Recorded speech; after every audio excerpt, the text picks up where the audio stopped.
The Ultimate just got better. PlayStation 9. Teleport yours today.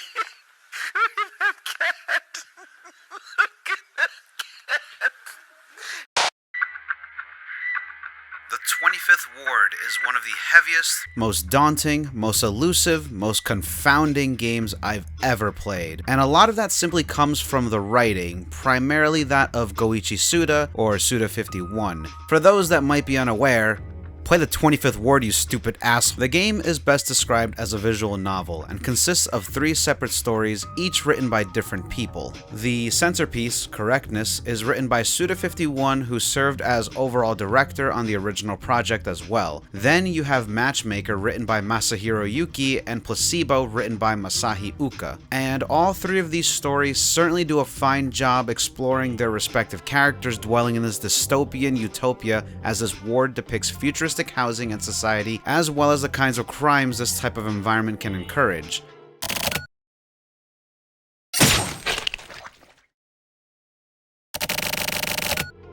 Now, there is a lot to analyze regarding their stories. It's just looking at all 3 of them in a vacuum and doing my best to dissect these in a single spectrum that is me attempting to fit all of this into a series of YouTube videos.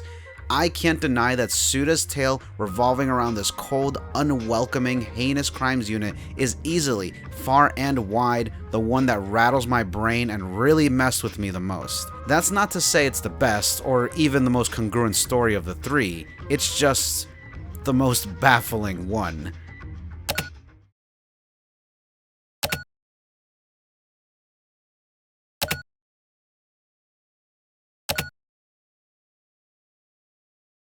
Originally released across the mid-2000s in piecemeal episodic format for mobile phones exclusively in Japan, the game was remade in complete format and released worldwide in 2018 and is currently available on multiple platforms as well as PC. It's worth mentioning the PC and Switch versions are the most up-to-date, whereas the PS4 version never received a patch that fixed various translation goofs and grammatical errors. I won't go into detail, but that includes moments I find genuinely pivotal that completely fall flat because of the overlooked errors. $500 anyone? If you know, you know. So if you're someone that follows my channel for Suda related videos and for whatever reason still haven't played the 25th Ward, get to it already. It's a long game and my full video analysis is getting pretty close to completion. You don't want to miss this one, but you also want to be in the know as I unravel their stories to the best of my ability with the help of some incredible Grasshopper nuts like Adrian VG, Mackerel Phones, and Steel Ball Runner. Check out their socials and whatnot, they're cool ass dudes. Anyway, pretty much all pieces of media that are built, worked on, abandoned, and released are products of their time. And despite the game having a modestly futuristic tone, that is definitely true for the 25th Ward. This is especially the case when in a 2023 interview, Suda described the development cycle of this game. Since it was released in episodic format, the master of each story would take turns writing and designing their respective chapter. And even with this agreed upon monthly cycle of writing, Suda admits he gave himself only a single day before the deadline to write the entire script for each of his chapters. シナリオ1本ずつ発表していくっていうスタイルでやってたんですよ。それもあって3つのこうシナリオ群にしたんですけども、そうすると3回に1回なんで減るじゃないですか。でも締め切りが迫ってくるわけですよね。いつも締め切りギリギリで書いてたんですよ。だそういう追い込まれたテンションで、一晩で書き上げるのがほぼ毎回だったので、結構やっぱ深夜のテンションのまま、その時の僕の瞬間の瞬発力で、深夜のその須田さんの自分の頭の中でのその日のノリで、そう書いていく中でどこに行くかわからない。ちょうど中盤ぐらいだったので、25分の方向性を結構グッと決めていった作品かなと思って、シナリオかなと思って。While some would consider this irresponsible or speak for time management problems, I think this kind of benefited the game in the long run. Suda already put a lot of his own personal experiences into the silver case. For the 25th Ward, we got more of that, but through this method, what is being expressed are the most immediate things on his mind as an adult, trying to keep a game studio running and the many challenges that brings. Current thoughts and concerns for the mid-2000s while continuing to work on this business in the heart of Japan. Japan. So much so that literal means of writing game code and theory charts made its way into the story and its characters. No doubt coming from the years of development he and his team put into Killer 7, but also getting caught up in Blood Plus on PS2, and while I can't say No More Heroes would have started production around the time he wrote the first few chapters, I think it was already something forming in his head. How that's the case, I'll save for the analysis.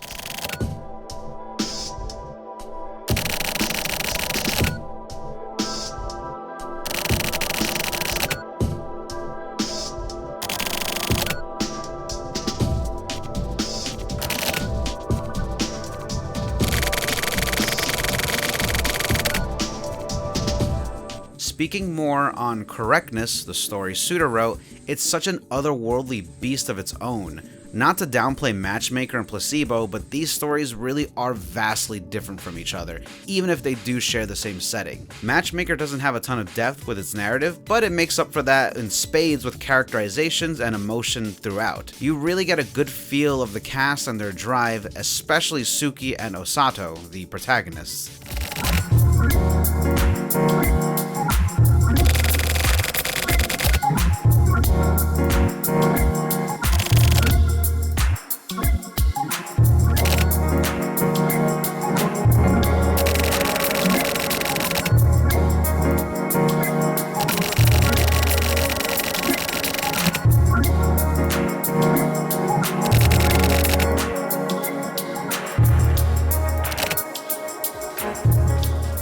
It has a more traditional sense of writing, if that makes sense. Placebo is nothing if not introspective. It follows Tokyo Morishima once again, and like his story in The Silver Case, he struggles with his past and how it affects him in the present, all while having the sense of melancholy, isolation, and nihilism.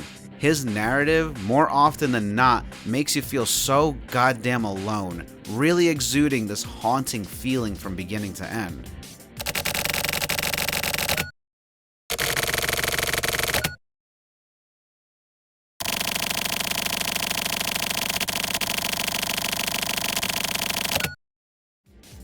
But Correctness? I'm still having trouble finding any word for its narrative besides insane. I remember when I started looking over this, I was like, oh, how hard can this be? I analyzed Killer 7, this can't be any crazier than that. But damn, I was dead wrong. But at the same time, you can tell he was coming fresh off of directing, writing, and rewriting that game in his chapters. And while it has plenty in common with The Silver Case, naturally as a sequel would, it feels closer to something like Killer 7. This isn't the hard-boiled story about a group of detectives seeking out crime and interacting with people affected by it. Everything and everyone now is so stoic and charmless and off-putting and funny and weird and pious and pathetic and mean and... God, just so much more. You can never get a good grasp of what Suda is doing with these characters and where he's taking them next. Entire scenarios you'll never see coming, and so much of it reads as absolutely deranged. I kept beating my head over some of this stuff because there's so many instances of the story that left me completely dumbfounded. I genuinely got dizzy trying to understand all of this. I thought I was losing my mind until much of the pieces fell together. And while I'm sure I won't get everything down pat, I'm so excited to show everyone how I dissected this one-of-a-kind, unhinged tale of the 25th Ward. A little disclaimer though, I'm not a genius and there's still a lot I don't understand. I'm hoping, like my other analyses, that it will open up further discussion and dissection of this game, as much of it can be elaborate, but also comprehensible. So keep that in mind for this video series that is coming soon. This dog is... Wait, what the fuck? What's going on? I'm scared! Who the fuck? But you know what you can do while you play the 25th Ward for the first time? Or wait for my video analysis? Or do something else? I don't know, I'm not the boss of you. You can check out the awesome lineup of merch dropped by Scenes of Explicit Violence. Let me tell you, these folks make some cool ass merch for all kinds of things. Some really niche stuff only the nerdiest fans will even understand. And I'm happy to announce they just dropped a lineup of fan merch for the 25th Ward. Please check it out through the link below. That's scenesofexplicitviolence.com, and be sure to use the code adjustment for a bonus 5% or more off. depending on purchase quantity. Off your entire order. That's scenesofexplicitviolence.com. Please check out their site full of cool-ass fan merch. As a Prius driver, I take pride in my inability to park a fucking car.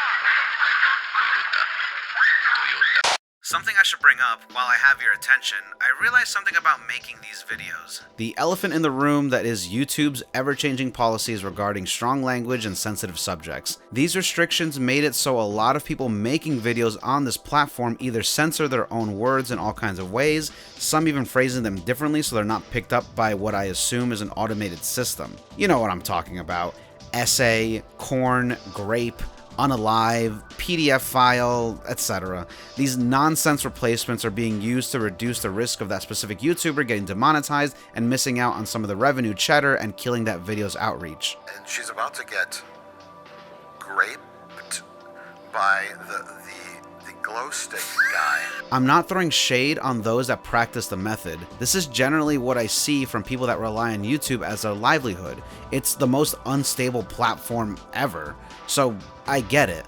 Luckily, I do not rely on YouTube in any sort of financial sense. While it's nice getting random stacks when my shitty videos actually reach some sort of algorithm, I have other jobs to maintain my stability. This is the part where I say please subscribe to my Patreon, which yeah, you should give me your money, but only if you really feel like my videos are worth it. The page is basically a glorified tip jar. Anyway, my primary concern about getting demonetized is more about the outreach not being as strong. It means it will most likely not hit anyone's recommended feeds, thus less eyes on my work. And that in itself is lame sauce. But after long thought, I had to decide.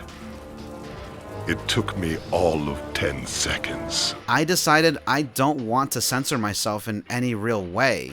I'll probably be a little more sparing with the saltier language, but that's it. While I understand the YouTube struggle is real, I don't like these stupid terms that make it harder for people like me to take these subjects seriously. I want the appropriate weight to all of my statements, especially when I'm talking about the heavier subjects in the 25th Ward. If the reach isn't as good because I didn't say essay or unalive, then so be it. I get my own satisfaction creating these videos, and that's mainly why I still do this. With that said, I'll rattle off the kinds of things the 25th Ward tackles just to give you an idea. You can even consider this a content warning of sorts for that analysis series. The 25th Ward, and in turn my upcoming analysis, explores the following subjects: modern housing, urban redevelopment, child trafficking, the police force, the postal service, murder, easy access to sensitive information, the further mutation of the internet, loneliness, online discourse, sex chats, the government, political violence, sexual assault, depravity, the 1%, queer and alt culture, martyrdom, Nazis, the haunting feeling that your life will soon end, gender identity, alien conspiracies, hell, developing video games, playing video games, VTubers, yes I'm serious, the sooner you realize Uka is a genius the better, worth of digital goods, and much, much more. I guess something else to get out of the way, people that follow my channel already know I'm pretty antagonistic towards video game remakes. I've described in detail why I find a large majority of them distasteful, but won't get too deep into it again. You can watch that video if you'd like. But this whole thing is sort of a, well, look at you making a huge analysis video to one of your favorite games ever, and it's a full-on remake. Got anything to say for yourself, mister? And it's tough. I wish I had the phone, knew fluent Japanese, and could play this adventure all the way as it was intended. However, to offer more rebuttal, this is a special case since the original game literally cannot be attained in any sort of way. Not through pirating, not through emulation, nothing. As far as I know, even Grasshopper, the company that made the fucking game, doesn't have a way to play it in its original format. Funny enough, someone that goes by username Nanami recently managed to get their old phone and recorded themselves playing through the original episodes they purchased back in the day, and even that is incomplete. They only ever bought the first 4 of each story before the entire market went poof. With that and the original text being only available in Japanese, I don't have a choice. The story as a whole was considered lost media until the likes of Grasshopper Manufacture and Nippon Ichi Software took it upon themselves to remake the game from the ground up and also get it properly interpreted into English. Shout out to James Mountain, the company's head interpreter.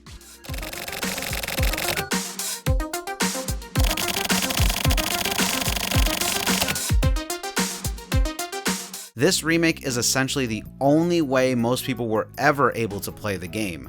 The original format disappeared from its market so quickly, Suda himself implores the 2018 release is less of a remake and more of a new game. Helps that there's a bunch of new story content, I'm sure. So yeah, this is realistically the only way we'll ever get to experience these games. As much as I would love to play and understand the entire thing on a tiny cell phone, I can't.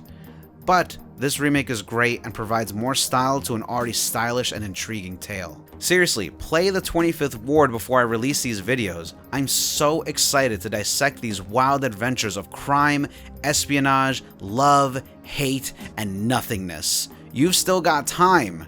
Oh, and play the Silver Case before that if you haven't. And Flower, Sun, and Rain. Wow. That's a lot of homework, but trust me, it'll be worth it. These games are amazing. And for those about to play the 25th Ward, just follow the order of release regarding these chapters. It's a bit of a bother, but I'll show you. Okay, so the first chapter you play is Correctness 0. It's a short chapter and is mostly just there to get you to understand the controls and options. After that, you go to Placebo 0. It's the upper right on the hub. This one is a complete recap of the Silver Case, serving as a refresher for those that already played it. Alright, you still following? Okay. Go back to Correctness and start Chapter 1. From here, you just go to Matchmaker Chapter 1, then Placebo Chapter 1, then Correctness Chapter 2, etc. Just follow the pattern from there on. Correctness, Matchmaker, Placebo. Correctness, Matchmaker, Placebo. And just keep in mind the new chapters, which are Correctness 6, Placebo 6, and Correctness 7. Matchmaker did not receive any new story chapters for this remake, in case you were wondering. While the stories don't have too much tying them together, this is still the best way to experience them, and it's also the release order. Except Placebo 0, which was new, but also not since it was just a recap.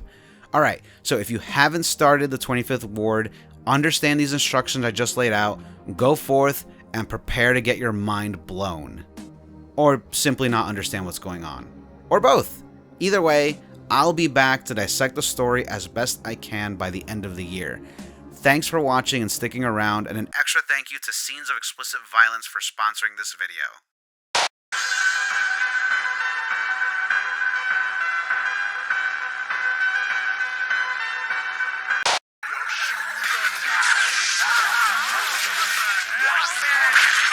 Special delivery. Piece of cake.